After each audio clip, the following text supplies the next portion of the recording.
네, 신규 확진자가 1,600명대 초반을 기록했습니다. 특히 비수도권의 환자 발생이 눈에 띄게 증가했는데 정부는 내일 비수도권 방역 강화 대책을 내놓습니다. 전문가와 함께 국내 코로나19 상황 살펴보겠습니다. 질병관리본부장을 지내신 전병률 차이과 전문대학원 교수 나오셨습니다. 안녕하십니까? 네, 안녕하세요. 예. 자, 말씀을 드린 것처럼 정부가 내일 비수도권 방역 강화 대책을 발표합니다. 일단 현재 상황에서 어떤 방안이 가장 급선무라고 보십니까? 네, 일단 수도권은 4단계를 당분간 유지하는 것을 발표를 했고요. 예, 그렇죠. 비수도권의 경우에 대해서는 아마 일괄적으로 3단계로 상향 조정하는 방안이 제일 유력할 것으로 생각을 합니다. 예, 예.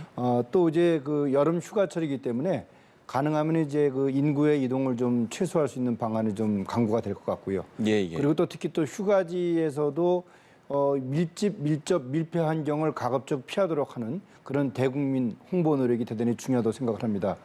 작년 여름 휴가철에도 경험을 했듯이 예, 예. 휴가지에서 특히 또 휴가지가 또 이 무더위로 많은 그 피서객들이 몰려 있는 그런 상황에서 실내에서의 그 식사행위라든지 또는 음주행위 이런 것들이 빈번하게 이루어질 수가 있습니다. 그래서 그런 부분들에 대한 자제 요청이 이 내일 정부의 이 사회적 거리두기 어떤 이 핵심이 되지 않을까 그렇게 생각을 해봅니다. 예. 전국 각지의 임시선별검사소에서도 지금 매일 200~300명대의 확진자가 발생을 하고 있습니다. 이게 이분들이 전혀 이 역학적 관련성이 없는 사람들인데 여기에서도 0.36% 정도의 지금 양성률이 나오고 있는 거거든요. 만약에 이 수치를 우리가 환산을 해보면 현재 지역 내에 무증상 감염자들이 한번 얼마나 된다라고 좀 볼 수 있겠습니까? 네, 우리가 이 코로나19의 그 경우를 비춰봤을 때 네. 적어도 한 40% 정도는 무증상 감염자가 차지하고 있다. 이렇게 지금 예측을 하고 있는 거죠. 예, 예. 근데 이제 그런 수치를 우리가 비춰봤을 때 오랜 기간 동안에 지금 1,000명대 환자를 유지하고 있는 상황에서 우리 주위에는 우리가 모르는 불특정 다수의 무증상 감염자가 항상 존재하고 있다는 점을 생각하면서 예, 예. 각별히 이 개인 위생 수칙을 철저히 지키는 노력이 대단히 중요하다고 생각을 합니다. 그리고 또 현재 이 임시선별검사소의 이 환자가 차지하는 비율이요. 네. 전체 이 확진자 중에서도 3분의 1을 차지합니다. 그런 면에 비춰봤을 때 그 역학적 연관성이 없는 그런 환자들이 계속해서 늘어날 수밖에 없다. 그렇게 예, 예. 보시면 좋을 것 같습니다. 예. 신규 확진자가 증가하면서 위중증 환자도 지금 늘어나는 추세입니다. 어제 이제 27명이 추가가 됐는데 가장 이제 큰 문제가 지역별 이 병상 확보에는 문제가 없는 것인가 이 부분이거든요. 이 부분은 어떻게 보세요? 네, 크게 이제 이 방역 당국이 관리를 해야 될 그런 병상은 예, 예. 말씀 주셨던 것처럼 중증 환자들을 관리하는 위중증 병상이 있겠고요. 그리고 이제 단순히 확진자들을 격리하는 생활치료센터가 있습니다. 예. 근데 위중증 환자를 관리하는 그런 전담 병상의 경우에는 한 800병상 정도 중에서 한 200병상 정도가 지금 사용이 되고 있어요. 예, 예. 그렇기 때문에 일견 여유는 있어 보입니다만 언제 환자가 폭발적으로 늘어날 수 모르는 그런 상황이기 때문에 이 위중증 전담 병상에 대해서도 매일매일 그 병상 수요를 파악을 해서 대처를 하는 것이 중요하고요. 특히 또 비수도권 지역의 경우에는 이런 그 위중증 환자 병상뿐 아니라 생활치료센터의 병상이 지금 상당히 이 포화 상태에 이르고 있습니다. 예. 이제 그런 점을 비춰서 생활치료센터도 충분히 확보를 할 필요가 있겠습니다. 예. 위중증 환자와 관련해서 이 부분도 좀 짚어봐야 될 것 같은데요. 지금 위중증 환자 4명 중에 1명이 20대에서 40대라고 합니다. 그러니까 최근에 이 젊은 층이 좀 늘었는데 이거를 글쎄 어떻게 봐야 될까요? 아직 백신을 좀 맞지 못한 영향이라고 봐야 되겠습니까? 네, 어떻게 아무래도 지금 이 확진자들의 이런 상황을 보게 되면은 네. 백신 미접종자들이 전체 확진자의 90% 이상을 차지하고 있습니다. 그렇기 때문에 연령적으로도 60대 이상의 고위험 연령계층이 상당수가 접종을 받았기 때문에 60대 미만에서 환자들이 많이 발생하고 있습니다. 예, 예. 그리고 또 특히 20대에서 40대에 이르는 환자들이 상당히 많은 수를 차지하고 있고요. 그러나 이제 또 이들 연령층에서 위중증 환자가 4명 중에 1명 정도의 비중을 차지한다 하더라도 예, 예. 연령대별 중환자들이 얼마나 많은지, 즉 연령대별 중증화율을 보게 되면은 20대에서 40대 정도가 차지하는 비율이 한 0.4% 정도 수준이 됩니다. 그 수치는 2020년도 3차 대유행 때와 별반 차이가 없다는 점. 예. 그렇기 때문에 20대에서 40대 환자가 많이 발생한다 하더라도 위중증 환자의 발생량이 급격히 늘어나는 그런 상황은 아니다. 그렇게 보시면 좋을 것 같습니다. 예. 그렇기 때문에 백신 접종이 중요한데 일단 다음 주부터 50대 백신 접종이 본격 시작됩니다.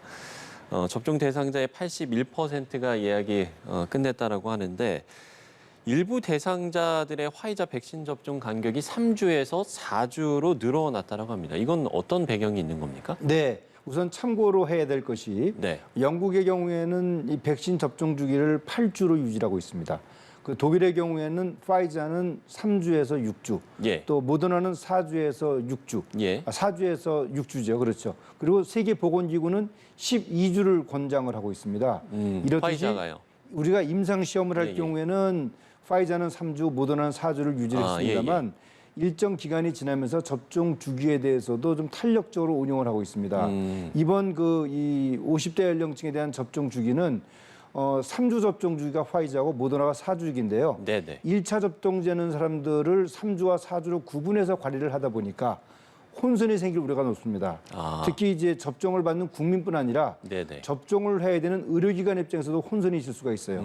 그래서 방역 당국은 1차 접종을 하게 되는 파이자, 모더나의 이 대상자들에 대해서 일률적으로 4주 주기를 유지하도록, 즉 접종에 따른 이 안전성 그리고 편의성을 도모하고자 그런 정책을 도입한 것으로 저는 생각을 하고 있습니다. 예, 그렇군요. 이런 상황에서 정부가 경구용 코로나19 치료제 확보에 나섭니다. 그러니까 이제 먹는 약이라는 거잖아요. 글쎄요, 이런 경구용 치료제 도입에 대한 전망이라고 해야 될까요? 어떻게 좀 보시나요? 네, 정은경 청장이 지난 13일 국회에서 답변을 했습니다. 네. 우리나라가 이 먹는 치료제를 확보하기 위해서 노력 중에 있다. 그리고 이 먹는 치료를 확보해야 되는 이유가 변이 대응과 그리고 환자 치료에 있어서의 편의성을 제공하는 데 상당히 유익하다. 그렇게 이제 답변을 했습니다.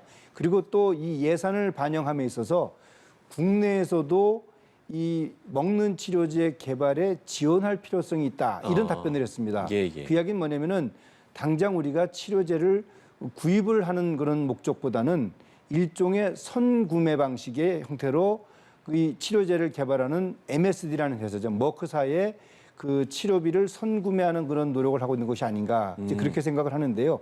이 먹는 치료제가 이제 도입이 되게 되면은 네네. 그동안의 치료제는 정맥 주사를 놓는 치료제입니다.